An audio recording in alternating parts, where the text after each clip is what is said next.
Hey everyone, just bringing you another quick Adobe Premiere Pro tutorial. Today we're going to go over more in depth some timeline tools. So I'm in my project. If you don't know how to get to this step, you can check out our Adobe Premiere Pro basic video or our how to set up your Adobe Premiere Pro video. So in this tutorial I'm going to show you just how to use these tools here and explain a little bit more of what some of them do, and just give you some tips and techniques to make your workflow a little bit quicker.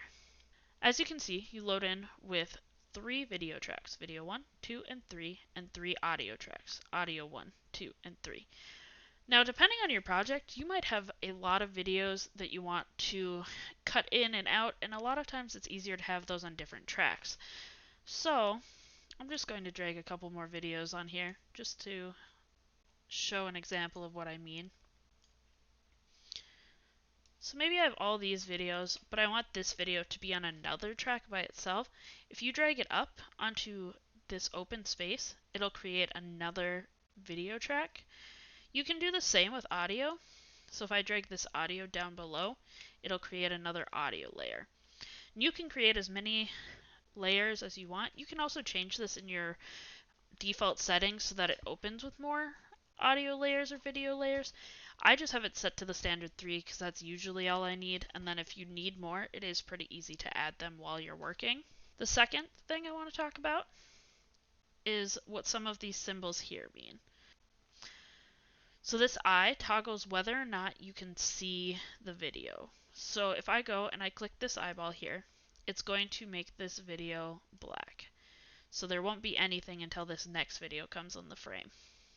You can do that if you're trying to isolate a certain video while you work, or if you're just not sure that you want to use that video anymore, but you're not ready to take it off your project. So I'm going to turn that back on. In the audio layers, there's an M for mute, so that mutes the audio on that layer, and an S for solo. So if you have 2 overlapping audio tracks, but you only want to hear one while you're working on it, you can hit solo, and that's the only one that will play. Down here is the timeline tool. You can use this to scroll over on your timeline. You can also click the edge and zoom in and zoom out on your project. Depending on how big the files you are working on, sometimes that can be very useful. So you're not scrolling as much, or so that you can see the whole project in your window. So now let's go over some of the tools. The select tool is what you load into. It's the most common tool. You can use it to resize your windows. You can use it to select and move video. Depending on what you're hovering over, it will also modify the tool. The razor tool allows you to cut video. Pretty simple. Wherever you click, it's going to cut. A couple tips for this. If I'm hovering over this, and say I want to cut both of these clips in the same spot, I can hit Shift and then notice that there's 2 razors there. That means it's going to cut everything. So when I click, it's going to cut everything in the timeline at that spot.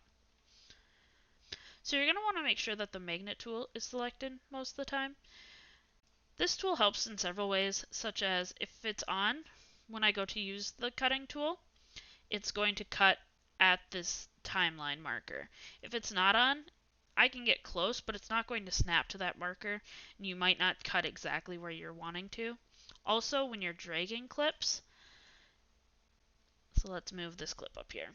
If the snap tool isn't on, you have to try to get this perfectly aligned, where if the snap tool is on, it's just going to automatically pull over there when you get close.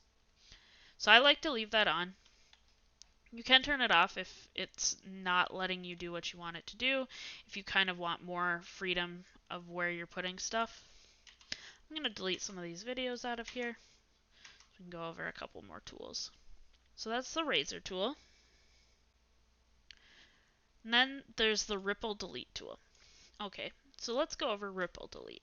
So if I move these videos over, there's this blank space here, I can delete this blank space by either hitting delete or by right-clicking and hitting ripple delete. And that'll move the video over to delete the blank space. Now notice, since there was this video on this top layer, it only moved over until that video hit, because it moves your whole timeline over. If you want to fix that, you can move this video up and out of the way, and then delete, it'll move it over.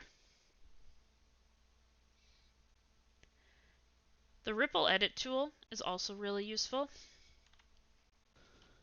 So the Ripple Edit tool is basically like a razor and the Ripple Delete tool in one tool.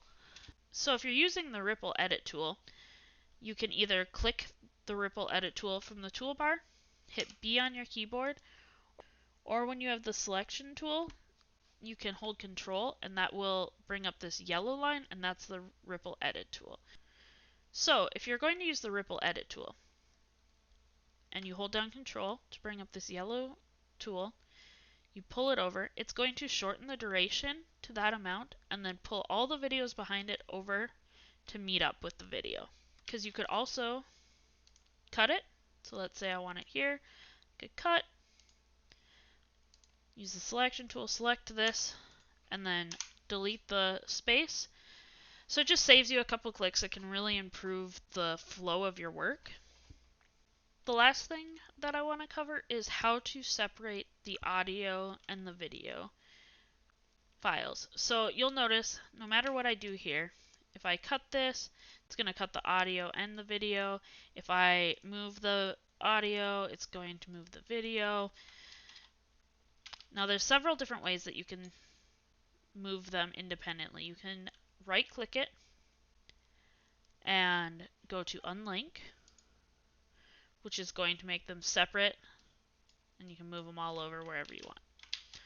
You can also alt click the audio to move it independently.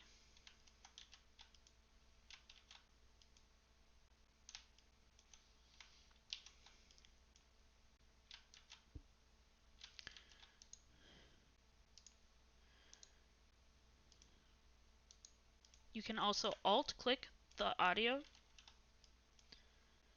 I hope that this showed you a couple tips and tricks that you can use to make your workflow better in Adobe Premiere Pro.